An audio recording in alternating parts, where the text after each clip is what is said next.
Most people would scrap this bike, but instead I decided to make it faster than it was ever meant to be. I found this bike listed for $500, and instead of fixing it normally, I did something nobody would expect. But first, this dirt bike needed new rims, new tires, and completely new plastics, because this thing looked like it belonged in a scrapyard. Oh yeah, and let's talk about this package from Germany.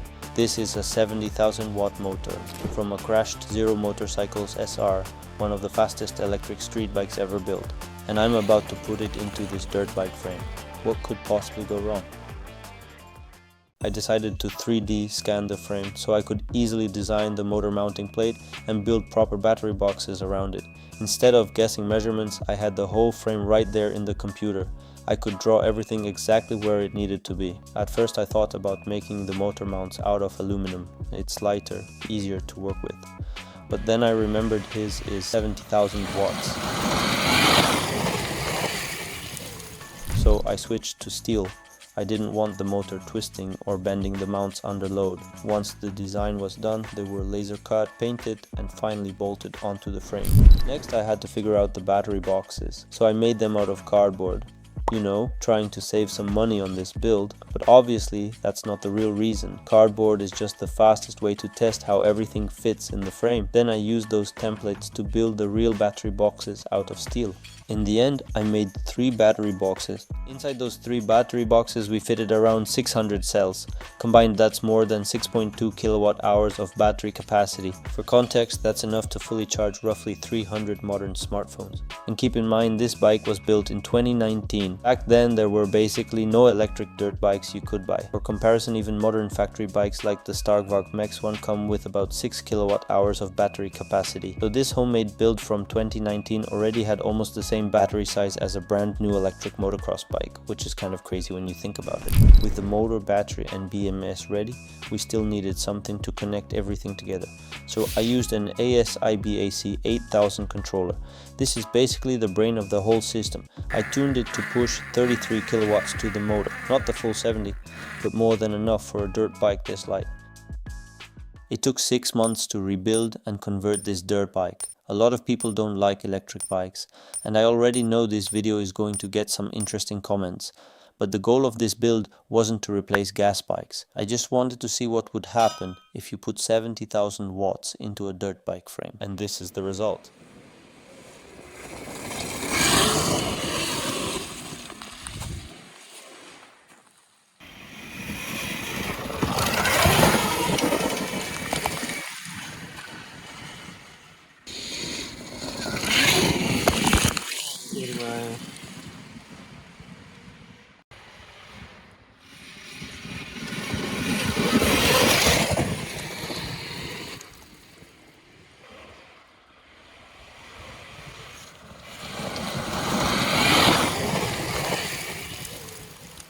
I was never really the guy who just buys things. I've always been the kind of person who likes to build things instead. And honestly, the more complicated something is, the more I want to try it. And this was one of those projects. And remember, this bike was built back in 2019. Now it's 2026 and it still performs the same.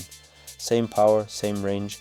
I even made a video a while ago showing how much it actually cost to charge it over the years and compared it to a CX250. If you made it this far, enjoy some POV riding with this beast. And if you liked the build, please leave a like. It really helps the channel. Also let me know down in the comments what you think about the bike.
Woohoo!